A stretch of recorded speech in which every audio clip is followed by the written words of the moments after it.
First Travel Abroad of Jose Rizal.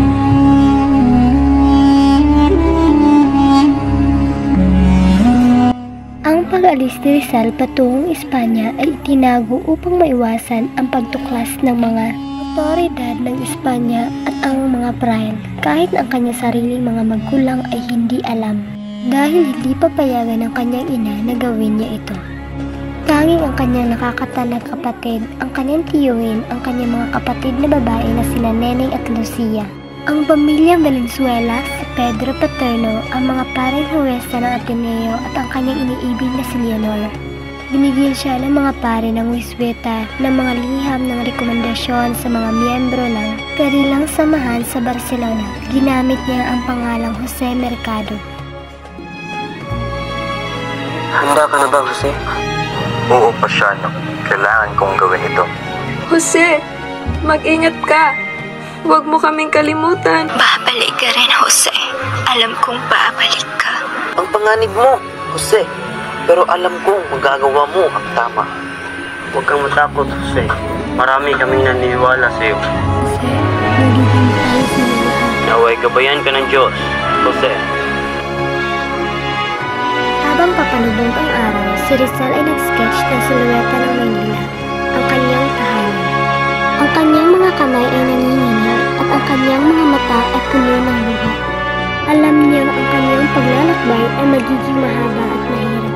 Ngunit determinado siyang mag-aral at maglingkod sa kanyang bayan. Pagkatapos sa 5 araw, nagtungo siya papuntang Singapore. Mula doon, naglakbay siya patungong Sri Lanka. Pagkatapos ay patungong North Africa sa Suez Canal, Egypt. Mula sa Egypt, nagtungo siya sa Naples, Italia. At sa wakas ay sa Marseille, Pransya. Mula roon, sumakay siya ng tren patungong Barcelona. Ilang linggo pagkatapos, nag-enroll si Rizal sa Universidad Central de Madrid sa kursong Medisina at Filosofiya at Literatura. Nag-enroll din siya sa klase ng pagpipinta sa Academia de San Fernando. Jose, ngayon ka lang nakarating dito sa Madrid. Ano ang pakay mo? Nandito ako para mag-aral ng medisina. Ngunit higit pa doon, nais kong matuto tungkol sa mga ideya ng kalayaan at reforma. Ang bayan natin sa Pilipinas ay nasa ilalim ng matinding pag-aapi. Ang tapang ng mga sinabi mo. Hindi madali ang humarap sa mga hamon ng kolonyalismo. Habang nasa Madrid, naging bahagi si Rizal ng kilusang propaganda at nakasama ang mga Pilipinong reformista. Tulad ni Marcelo Estel Pilar, Graciano Lopez China at iba pang mga kababayan. Sila ay nagsusumikap na ipaglaban ang karapatan ng mga Pilipino sa ilalim ng batas Espanya. Jose, nakita ko ang mga isinulat mo sa La Solidaridad. Malalim ang mga pananaw mo. Kailangan natin ipahayag ang mga hinaing ng bayan sa pamamagitan ng panulat. Maaaring marinig ang ating mga tinig kahit malayo tayo sa Pilipinas. Tama ka, pero dapat mag-ingat. Ang bawat salita ay may kaakibat na panganib. Alam ko, ngunit mas mabuting mamamatay para sa katotohanan kaysa mabuhay sa kasinungalingan. 1883, matapos ang 2 taon sa Espanya, naglakbay si Rizal patungong Pransya. Panghigit palawakin ang kanyang kaalaman sa medisina. Tumungo siya sa Paris, ang sentro ng medisina at taghan sa Europa noong panahon na iyon. Sa Paris, nag-aral si Rizal sa ilalim ng mga tanyag na doktor at natutunan ang mga kabagong pamamaraan sa medisina, partikular sa paggagamot ng mata. Dito nakilala niya ang mga doktor na naging bahagi ng kanyang pag-aaral at inspirasyon sa kanyang adhikain. 1885, nagtungo si Rizal sa Germany kung saan ipinagpatuloy niya ang kanyang pag-aaral at nagsulat ng obra na magpapaantig sa puso ng kanyang mga kababayan. Sa Germany rin niya nakilala ang mga intelektual na tulad nina Dr. Fyodor Jagor at Dr. Adolf Bastian na nagkaroon ng malaking impluensya sa kanyang mga ideya. Jose, sinabi mo sa akin na ikay mula sa isang malayong kolonya. Ano ang layunin mo sa iyong mga sinasaliksik? Ang layunin ko ay malaman ang kalagayan ng mga bayan tulad ng Pilipinas upang matulungan ko ang ating mga kababayan sa kanilang kalayaan. Alam kong ang inyong mga pag-aaral sa mga kolonya tulad ng amin ay makakatulong sa aking hinayin. iyong bayan ay mayaman sa kasaysayan at kultura, ngunit nasa ilalim sa isang mapanatiling sistema. Kung magpapatuloy kasi yung sinasaliksik, tiyak na magkakaroon ng malaking ambag sa hinaharap ng iyong bayan. Yan ang aking inaasang doktor. Sa aking panulat at sa aking mga natutunan dito sa Europa, nais kong ipakita sa ating mga kababayan ang landas tungo sa pagbabago. Habang nasa Germany, sinulat ni Rizal ang Noli Me Tangere, isang nobelang naglalarawan ng mga katiwalian at kawalang katarungan sa ilalim ng mga trial at pamahalaang Kastila sa Pilipinas. Ito ang kanyang naging pinakamahalagang akda na naging mitsa ng mga damdaming makabayan sa kanyang bayan. Sa nobelang ito, papakita ko ang tunay na mukha ng aking bayan, ang kanilang pagdurusa, ang mga pangarap at ang kanilang mga pakikibaka. Dapat ito marinig ng buong mundo. Hindi na pwedeng manatiling tahimik ng Pilipinas. Sa aming magkakapatid ay walang humahadlang sa iyong pinaplanong gawin, sapagkat ay suportado ka namin dito, Rizal. Ganon din ako, Rizal. Wala akong nakikitang mali para hadlangan ang iyong hakbang na matigil ang pagmamalupit ng mga Espanyol sa mga kawawang kapwa nating Pilipino. Sa tingin ko ay sang-ayon ang lahat na naririto sa loob ng silid sa iyong nais isulat, Rizal. Ang sino mang hindi sang-ayon ay maaari nang umalis ng silid.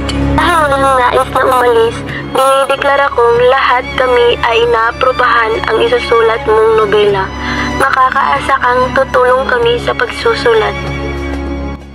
Di naging madali ang pagsulat sa nobela sapagkat ay hindi tumulong ang mga inaasahan ni Rizal na tumulong sa pagsulat ng nobela. Mga sinungaling, nangako silang tutulong sila sa pagsusulat ng nobela. Ngayon ay asa na sila. Inuubos ang kanilang mahalagang oras sa pangbababae at pagpibisyo. Mga walang puso, ngunit ang mga taong ito na walang konsyensya ay sinasayang ang pagkakataon na makatulong sa kapwa. Ngunit kahit ganoon ay kailangan ko itong ipagpatuloy. Kinakailangan may gawin ako. Hindi ko kailangan ng tulong nila. Kaya ko itong tapusin mag-isa. Sa taong 1884 ay natapos ni Rizal ang kalahati ng nobela sa Madrid. At 1885 din natapos ni Rizal ang kalahati ng ikalawang kabanata ng Noli Me Tangere. 1886 ay tuluyan na natapos ni Rizal ang buong nobela ng Noli Me Tangere. Sa taon rin ng 1886 ay naghirap si Rizal at nagkasakit sa kabila ng Sa taon rin ng 1886 ay naghirap si Rizal at nagkasakit. Sa kabila ng paghihirap ni Rizal ay nakatanggap ito ng mensahe galing kay Dr. Maximo Viola na ito ay bibisita sa Berlin. February 21, 1887 ay handa ng mailimbag ang Noli upang mas makatipid at makakuha ng mababang presyo. Sa pag-imprinta, naghanap si Rizal ang printing shop ni Berliner. March 21, 1887 ay natapos na mailimbag ang Noli Me Tangere. Ang mga paunang kopya ay binigay ni Rizal sa kanyang malalapit na kaibigan na sina Blumentritt, Dr. Antonio Regidor, Graciano Lopez China, Marciano Ponce at Felix R. Hidalgo. March 29, 1887 ay ibinigay ni Rizal ang orihinal na kopya ng Noli at ang ginamit niyang pagsulat nito kay Viola. August 8, 1887, bumalik siya sa Calamba. Masayang sinalubong siya ng kanyang pamilya. Ang kanilang kagalakan ay napalitan ng pag-aalala. Nang magsimula na mag-alala ang kanilang pamilya para sa kanyang kaligtasan.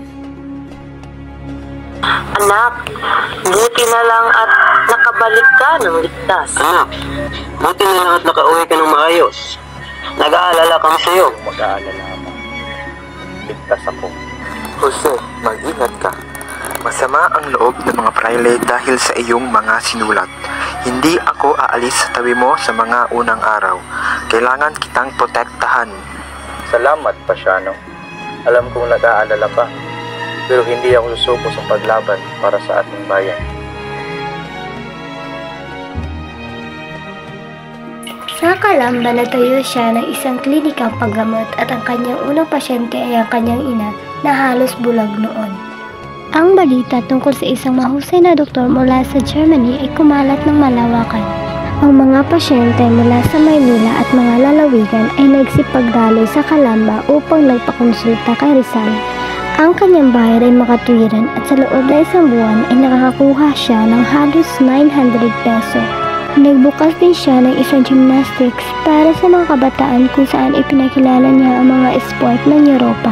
Sinikap niyang makakit ang mga tagabayan niya sa gymnastics, fencing at shooting at pigilan ang mga sabong at sugal.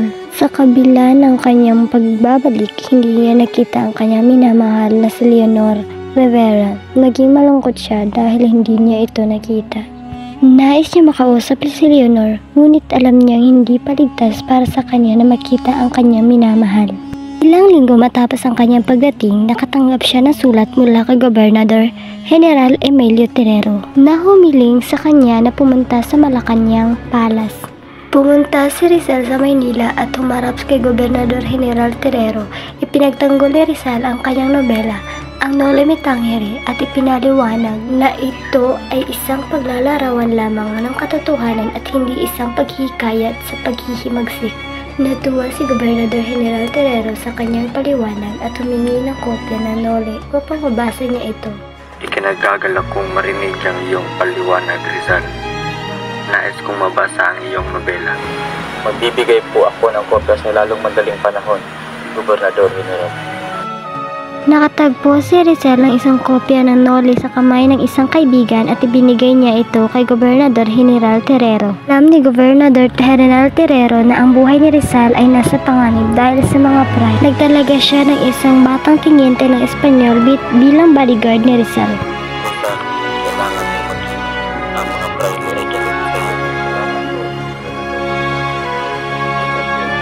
Bela ni Rizal ay nagdulot ng kaguluhan sa mga pry. Nakatanggap ang kanyang mga magulang ng mga banta laban sa buhay ni Rizal. Sa pag-alala, pinayuhan nila siya umalis dahil nasa panganib ang kanyang buhay. Tinawagan ni Gobernador General Terrero si Rizal at pinayuhan siyang umalis sa Pilipinas para sa kanyang kaligtasan. Rizal, para sa iyong kaligtasan, kailangan mong umalis sa Pilipinas. Naiintindihan ko po, Gobernador General. Aalis na po ako.